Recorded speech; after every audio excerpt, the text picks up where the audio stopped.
ለመሆኑ የጥንት ግሪካውያንና ሮማውያን ሐኪሞች የአንድን ሰው በሽታ ለመለየት ሽንቱን ይቀምሱ እንደነበር ያውቁ ኖሯል? አዎ፣ በትክክል ሰምተዋል። የዛሬ ሳይንስ በላብራቶሪ የሚደርስበትን ሚስጥር እነሱ ግን በቀለሙ፣ በሽታው፣ አልፎ ተርፎን በመቅመስ ይደርሱበት ነበር። ለምሳሌ ሽንቱ እንደ ማር የሚጣፍጥ ከሆነ ያ ሰው ስኳር በሽታ እንዳለበት ያውቁ ነበር። የሽንቶ ቀለም በየቀኑ ስለ ኩላሊቶ፣ ስለ ደም ግፊቶ እንዲሁም ስለ ጉበቶ ጤንነት እየነገሩት መሆኑን ያውቃሉ? ለመጨረሻ ጊዜ የሽንቱን ቀለም በትኩረት የተመለከቱት መቼ ነው? ጤና ይስጥልኝ። ይህ ሚስጥረ ጤና ነው። በዚህ ቻናል አዲስ ከሆኑ ሰብስክራይብ በማድረግ ቤተሰብ ሆነን እንጀምር። በዚህ ቪዲዮ በየቀኑ የምናፈሰውን ይህን ወርቃማ ፈሳሽ እና በውስጡ የደበቃቸውን የጤና ሚስጥሮች በዝርዝር እንመለከታለን። አንድ ሰው በህይወት ዘመኑ ምን ያህል ሽንት ይሸናል ብለው አስበው ያውቃሉ? አንድ ጤናማ ሰው በአማካይ በቀን ከ1 እስከ 2 ሊትር ይሸናል። በህይወት ዘመኑ ደግሞ 45,000 ሊትር ሽንት ያስወግዳል። ይገርማል። አንድ መካከለኛ ገንዳ ሊሞላ የሚችል ፈሳሽ። ይህ በየቀኑ የምናስወግደው ፈሳሽ 95% የሚሆነው ውሃ ነው። ቀሪው 5% ደግሞ የሰውነታችንን ቆሻሻ በመያዝ እንዲሁም የሆርሞናችን የኬሚካል ሚዛን ባዮሎጂያዊ ሪፖርት ነው ልንለው እንችላለን። በሰዓታት ልዩነት ስለምናፈሰው እንዲሁም የጤናችን መስታወት ስለሆነው ሽንት ቀለሞቹንና ሚስጥራዊ ቋንቋቸውን እንተርጉም። የሽንት ቀለም ላይ ተጽዕኖ የሚያሳድሩ 3 ነገሮች ምግብ፣ መድኃኒትና የጤና እክል ናቸው። የጤና እክል ላይ በማተኮር ሌሎቹንም በጥቂቱ ለመዳሰስ እንሞክራለን። አንደኛ፣ እንደ ውሃ የጠራ ወይም ክሊር ፔል ዩሪን። ብዙዎቻችን የሽንታችን ቀለም እንደ ውሃ የጠራ ሲሆን ጤናማ ይመስለናል። እውነታው ግን እሱ አይደለም። ውሃን አብዝቶ ከመጠጣት ወይም ሰውነቱ ከሚያስፈልገው በላይ ውሃን እያገኘ መሆኑን የሚጠቁም እንጂ። ይህ ደግሞ ብዙ ኤሌክትሮላይትን ከሰውነታችን እያስወገደብን ነው ማለት ነው። ውሃን ከመጠን በላይ መጠጣት የሽንት ቀለምን ከመቀየር ባለፈ ጉዳት እንዳለው በዝርዝር ስለ ውሃ የሰራሁት ቪዲዮ ላይ ያገኙታል። በሌላ በኩል ደግሞ እንደ ውሃ የጠራ ሽንት ቀለም የዲያቤትስ ወይም የስኳር በሽታ ችግርም ሊሆን ይችላል። በሰውነቱ ውስጥ ያለው የስኳር መጠን ሲጨምር ኩላሊት ያንን ትርፍ ስኳር ለማስወገድ ብዙ ውሃ ይጠቀማል። በዚህም ጊዜ የሽንታችን ቀለም እንደ ውሃ የጠራ ይሆናል። በተለይ በተደጋጋሚ ወይም ፍሪኩዌንት ዩሪኔሽን ካለ የግድ ምርመራ ማድረግ ያስፈልጋል። ከዚሁ ከስኳር ጋር ተያይዞ የሰውነት የውሃ መጠንን የሚቆጣጠር ሆርሞን ላይም ችግር ሲገጥም እንደ ውሃ ጥርት ያለ የሽንት ቀለም በብዛት ይመጣል። ሁለተኛ፣ ፍክት ያለ ቢጫ ወይም ብራይት የሎ ዩሪን። ይህ የሽንት ቀለም አብዛኛውን ጊዜ ሊጠቁም የሚችለው የቫይታሚን ውጤቶች በተለይ ቫይታሚን ቢቱን የያዙ ታብሌቶች እንደ መልቲቪት፣ ቫይታሚን ቢ ኮምፕሌክስ ያሉ መድኃኒቶች በምንወስድበት ጊዜ ሰውነታችን በቀን የሚያስፈልገውን ተጠቅሞ የተረፈውን በሽንት መልክ ስለሚያስወግደው ሽንታችን ወደ ቢጫ ቀለም ይቀየራል። በተጨማሪም ደግሞ የተለያዩ ሰው ሰራሽ ምግቦችን ይህን ቀለም ሊያመጡት ይችላሉ። ሶስተኛ፣ ቡኒ ወይም ሻይ የመሰለ የሽንት ቀለም። ይህ የሽንት ቀለም የጉበት ችግር ዋነኛ ምልክት ሊሆን ስለሚችል ጥንቃቄ የሚያስፈልገው ነው።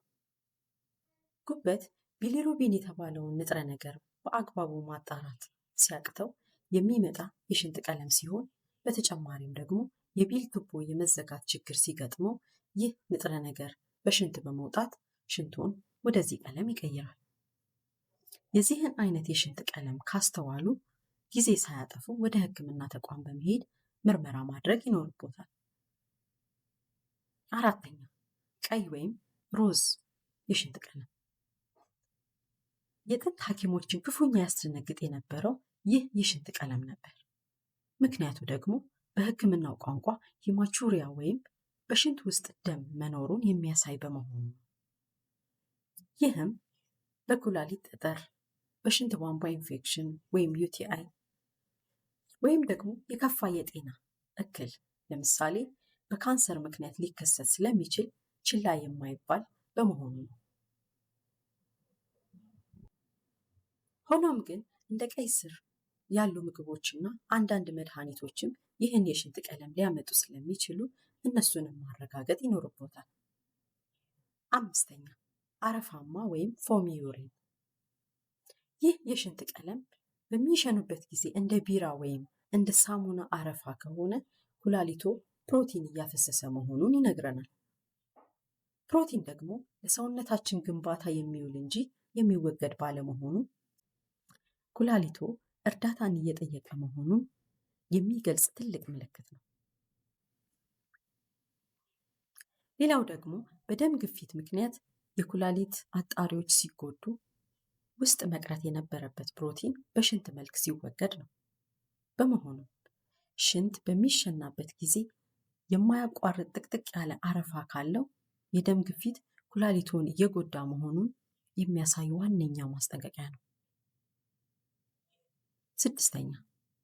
ደመናማ ቀለም ወይም ክላውዲ ዩሪን።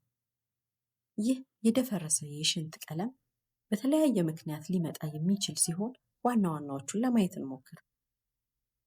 በቂ ውሃ ማጣት ወይም ዲሃይድሬሽን፣ ሴክሹዋል ትራንስሚትድ ዲዚዝ ወይም የአባላዘር በሽታዎች ሲኖሩ፣ የኩላሊት ጠጠር፣ በሽንት ቧንቧ ኢንፌክሽን እና በመሳሰሉት ምክንያት ሊመጣ የሚችል በመሆኑ በጊዜ ወደ ሕክምና ተቋም በመሄድ ምርመራ ማድረግ የተሻለ ነው። 7. ጠቆር ያለ ቢጫ ወይም ዳርክ የሎ ዩሪን። ይህ የሽንት ቀለም አብዛኛውን ጊዜ የሚታይ ሲሆን በተለይ ጠዋት ጠዋት ይህን የሽንት ቀለም ማየት የተለመደ ነው። ምክንያቱ ደግሞ የሌሊቱን ረጅም ጊዜ ፈሳሽ ባለመውሰዳችን የሚመጣ ነው።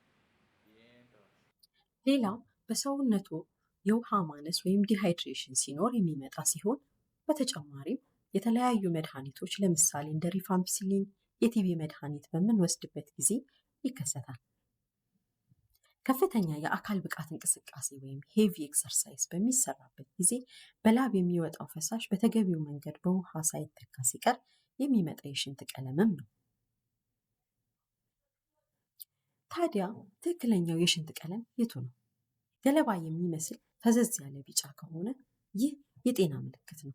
ኩላሊቶ በሰላም እየሰራ ነው፣ ሰውነቶ በቂ ውሃ እያገኘ መሆኑን የሚያሳይ ነው።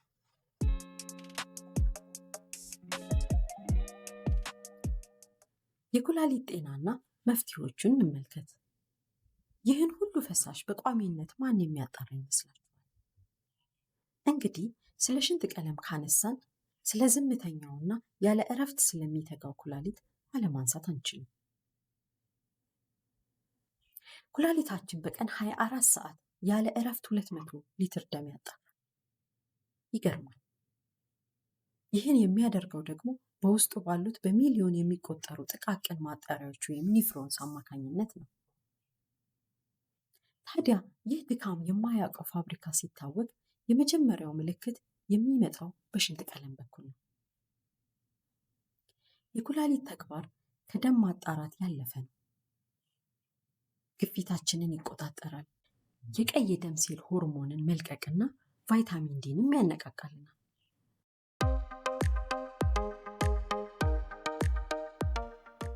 ይህ አስገራሚ ኦርጋን እስከ 90% ድረስ ቢጎዳ እንኳን ህመሙን ላይነግረን ይችላል።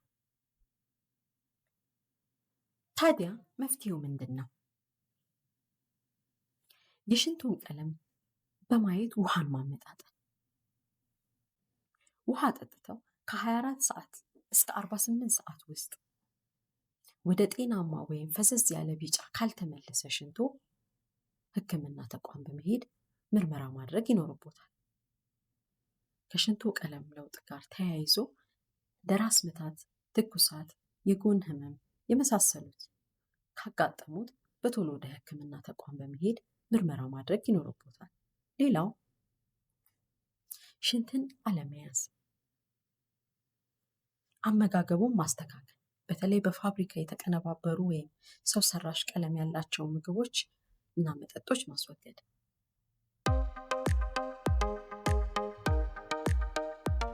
ጨው የኩላሊት ደም ስሮችን በማጠንከር ግፊት ስለሚፈጥር ጨውን መቀነስ። ራስ ምታት በተሰማዎት ቁጥር የሚወስዷቸው አንቲፔን ወይም የህመም ማስታገሻዎች ለኩላሊት ዋነኛ ጠላት በመሆናቸው ያለ ሐኪም ትዕዛዝ በጭራሽ አለመውሰድ። የስኳርና ደም ግፊት ካለ መድኃኒቱን በአግባቡ በመከታተል መቆጣጠር ይኖርቦታል። ከዛሬ 1000 ዓመት በፊት ሐኪሞች ሽንት በመቅመስ የሰውን ህይወት ለማዳን ይጥሩ ነበር። ዛሬ ግን እሱ የለም። እድሜ ለሳይንስ ሁሉንም አቀሎልናል። ጤናማ ኩላሊት ለረጅምና ደስተኛ ህይወት መሰረት ነው የዛሬው መልእክታችን ነው። ይህ መረጃ ለሁሉም እንዲደርስ ላይክ እና ሼር ማድረጎን አይርሱ። ሰብስክራይብ በማድረግም ቤተሰብ ይሁኑ። በሌላ አስገራሚ ርዕስ እስክንገናኝ ሰላም።